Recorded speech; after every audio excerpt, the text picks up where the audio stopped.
ജില്ലയിലെങ്ങും വിപുലമായ ശിശുദിനാഘോഷങ്ങൾ നടന്നു. വിവിധ ബ്യൂറോകളിൽ നിന്ന് ഞങ്ങളുടെ പ്രതിനിധികൾ തയ്യാറാക്കിയ റിപ്പോർട്ടുകളിലേക്ക്. പൂതാടി ചെമ്പകപ്പറ്റ അംഗൻവാടിയും Sreenarayana higher secondary school NSS യൂണിറ്റും സംയുക്തമായി ശിശുദിനം ആഘോഷിച്ചു.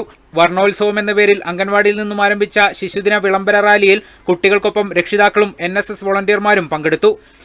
Excise retired inspector doctor Baburaj യോഗം ഉദ്ഘാടനം ചെയ്തു. കുട്ടികൾക്ക് സമ്മാനങ്ങളും വിതരണം ചെയ്തു. സിന്ധു, അഖില, ശിവപ്രസാദ്, മേഴ്സി തുടങ്ങിയവർ സംസാരിച്ചു. Meppadi WMO English medium school PTA നേതൃത്വത്തിൽ ടൗണിൽ ശിശുദിന റാലി നടത്തി. School principal S. Ummer, PT Ashraf, Sylvester, Praseeda, Jasna തുടങ്ങിയവർ നേതൃത്വം നൽകി.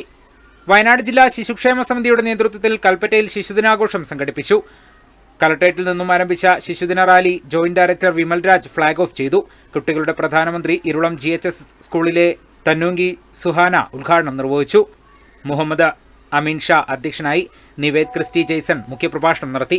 ഉജ്ജ്വല ബാല്യം പുരസ്കാരം നേടിയ ജവാൻ ടെസ്റ്റോ ഷിബു, മുഹമ്മദ് ഹാനി, ആൻമരിയ എന്നിവരെ ആദരിച്ചു. കുപ്പാടി ഗവൺമെന്റ് ഹൈസ്കൂളിലെ പ്രീ പ്രൈമറി സ്കൂൾ വിദ്യാർത്ഥികൾ ശിശുദിന റാലി സംഘടിപ്പിച്ചു. സ്കൂൾ അങ്കണത്തിൽ നിന്ന് ആരംഭിച്ച റാലി ടൗൺ സ്ക്വയറിൽ സമാപിച്ചു. കുട്ടികളുടെ വിവിധ പരിപാടികളും അരങ്ങേറി. അധ്യാപകരും PTA-യും നേതൃത്വം നൽകി. Bathery little flower English medium സ്കൂളിന്റെ നേതൃത്വത്തിൽ ശിശുദിന റാലി സംഘടിപ്പിച്ചു.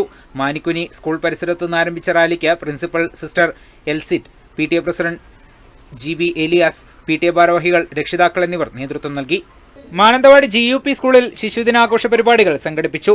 പ്രധാനാധ്യാപകൻ TP Varkey, P. Muraleedas, staff secretary Jose Mathew, A. Ajayakumar, PTA അംഗങ്ങൾ തുടങ്ങിയവർ നേതൃത്വം നൽകി. വിവിധ ബ്യൂറോകൾക്കൊപ്പം ന്യൂസ് ഡെസ്ക്, വയനാട് വിഷൻ.